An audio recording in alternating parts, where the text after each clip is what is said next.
प्रचार सभेमध्ये ज्यांनी आत्ताच आपल्याला या ठिकाणी या निवडणुकीच्या संदर्भामध्ये आणि इतर विषयामध्ये मार्गदर्शन केलं ते आपल्या औसा तालुक्याचे लोकप्रिय आमदार आणि आमचे मित्र सन्माननीय अभिमन्यूजी पवार साहेब, ज्यांचा आत्ताच पवार साहेबांनी उल्लेख केला आपल्या सर्वांचं मार्गदर्शक म्हणून, आणि या तालुक्याचे एक सुपुत्र माजी आमदार सन्माननीय ठाकूर साहेब, आपल्या जिल्ह्याचे अध्यक्ष दत्ता कुलकर्णीजी, संयोजक मराठवाडा विभागाचे नितीन काळेजी, सुनील चव्हाणजी, आमचे सभापती खरसडेजी, ॲडव्होकेट गुंडसाहेब, हसुरेजी, प्रकाश आष्टेजी, भालेरावजी, उपस्थित सर्व नगरसेवक, इतर सर्व पदाधिकारी, ॲडव्होकेट अनिल काळेजी,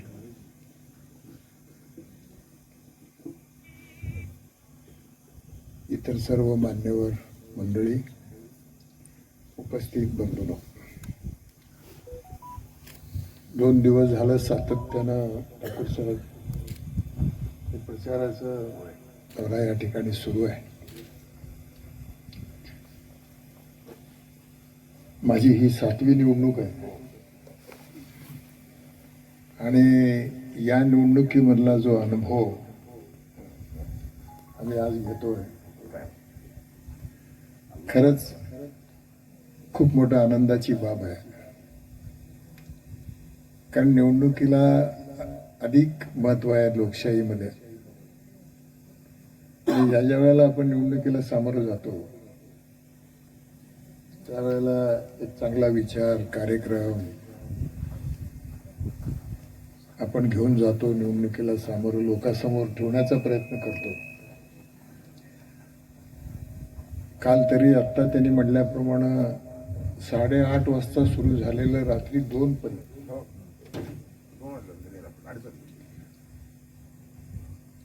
मी ज्या वेळेला पहिली निवडणूक 1995ला लढलो त्यावेळेला मी खूप तरुण होतो,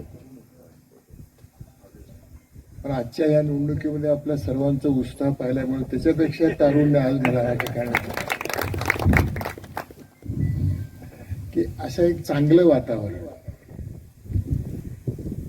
काय असतं, एखाद्या वातावरणामुळे सुद्धा एक ऊर्जा मिळते, एक ताकद मिळते, आणि म्हणून ही निवडणूक म्हणजे सर्वांना एक ऊर्जा देणारी ही निवडणूक आहे. कारण रात्री हजारे साहेबांच्या घरी गेलो त्यावेळेला 11:30 वाजले, 11:30, आणि जाताना आम्हाला दस साहेबांनी सांगितलं होतं की ते हजारे साहेबांचं कुटुंब एवढं मोठं आहे, घर, एका दरवाजातून गेल्यावर येताना परत दरवाजाच मिळत नाही. खरं आहे, कारण माणसंही मोठे आहेत आणि मनानं पण मोठी आहेत, खूप चांगली माणसं, आणि म्हणून त्यांना भेटल्यामुळे सुद्धा आम्हाला खूप एक वेगळा अनुभव आला आणि आनंदी झाला. असं प्रचाराची एक वेगळी पद्धत, वेगळं काम, लोकांचं सहभाग, सहकार्य, ह्या सगळ्या गोष्टी प्रामुख्यानं या निवडणुकीमध्ये या ठिकाणी आम्हाला दिसून येतात. पवार साहेबांनी सांगितलं की आम्ही कशा पद्धतीनं निवडणुका केल्या, हे वस्तुस्थिती आहे, त्यांची स्तुती किंवा माझी स्तुती म्हणून नव्हे, की निवडणुका लोकशाही आणि लोकप्रतिनिधी याच्यामध्ये एक वेगळ्या प्रकारचं एक आहे. त्यांनी मला निवडणूक, खरं म्हणजे त्यांनी दुसऱ्या मतदारसंघात लढणार होते, आणि ते आणि मी पूर्वीपासून मित्र. मी ज्या वेळेला दुसऱ्या पक्षात असताना, आमदार असताना सुद्धा मी मुख्यमंत्री महोदयांना भेटायला गेलो, त्या वेळेला सर्वात अगोदर भेट मला पवार साहेबांनी त्या ठिकाणी घातली. आणि खरं विकासाचं त्या ठिकाणी मोठ्या प्रमाणात उभारणी झाली. मला वाटलं आता हे दुसरीकडे निवडणूक लढवतील. ते एक दिवशी मला म्हणाले, पाटील साहेब असा निर्णय होतोय, मला औषधातूनच लढावं लागणार आहे. मी म्हणलो मग काय हरकत नाही, आपण लढा. आणि लोकांनी जे काही चांगला निर्णय त्या ठिकाणी दिला. आता त्यांची निवडणूक झाल्यावर मी पहिल्या सभेमध्ये गेलो भाषणासाठी. ठाकूर साहेब, आता हा सुद्धा एक वेगळा अनुभव आहे. एखाद्या म्हणजे निवडणूक झालेल्या असताना परत त्यांना समर्थन देण्यासाठी त्यांना मदत करा म्हणून जाणं आणि लोकांना काय सांगायचं, हा एक मोठा प्रश्न माझ्यासमोर. पण मी लोकांना एकच सांगितलं की तुम्ही जे काय केलंय ते योग्य केलंय, योग्य निर्णय आपण घेतला. लोकशाहीमध्ये अनेक वेळेला जो बदल होत असतो, जो परिवर्तन काही घडत असतं, अनेक वेळेला काही गोष्टी घडतात. पण औशेकरांनी जो निर्णय घेतलाय तो अतिशय योग्य निर्णय घेतलाय. आणि याही पुढील काळामध्ये मी हे सांगण्यासाठी आपल्यापर्यंत आलोय की या पुढील काळामध्ये अभिमन्यू पवार सारखेच व्यक्ती म्हणजेच पवार साहेब 25 वर्ष आमदार राहावे, हेच मी त्या ठिकाणी सांगतो. म्हणजे एवढा हेल्दी विचार आहे, चांगला विचार. आणि आज बघतोय मी की औष्यामध्ये प्रचंड मोठ्या प्रमाणामध्ये विकास. विकास काय हे पवार साहेबांनी दाखवून दिला. एवढा मोठा विकास. आणि म्हणून आता या दोन्ही जिल्ह्यामध्ये आता तुम्हाला धाराशिवकडे सुद्धा लक्ष द्यावं लागलं. का हो ठाकूर साहेब? कारण काय असतं, हे टीम वर्क आहे. राणा पाटील असतील, आमचे अभिमन्यू पवार साहेब असतील, आमचे ठाकूर साहेब असतील, आमचे दत्ताजीराव कुलकर्णी असतील, एक असं एक चांगली टीम जर आपण एकत्र आलो तर मला वाटतं आपण एक चांगलं विकासाचं राजकारण त्या ठिकाणी घडवू शकतो. कारण ठाकूर साहेबांच्या बद्दल बोललेलं आपल्याला माहिती आहे. मी परवाच सांगितलं, गाडीत येताना यांनी सांगत होते, मी परवा भाषणात सांगितलं, ठाकूर साहेब पक्षावरती आई वडिलांपेक्षा जास्त प्रेम केलं. ती वस्तुस्थिती आहे. त्यांचा आदर्श घेण्यासारखा आहे. कार्यकर्त्यांनी त्यांचा आदर्श घेण्यासारखा आहे. आणि म्हणून मी पवार साहेबांना धन्यवाद देतो की पक्षात या म्हणून मला घेतलं तुम्ही आणि आपल्यासोबत काम करायला संधी मिळते, हे सुद्धा एक अतिशय चांगलं योग आहे असं म्हणावं लागेल. आणि म्हणून ह्या निवडणुकीमध्ये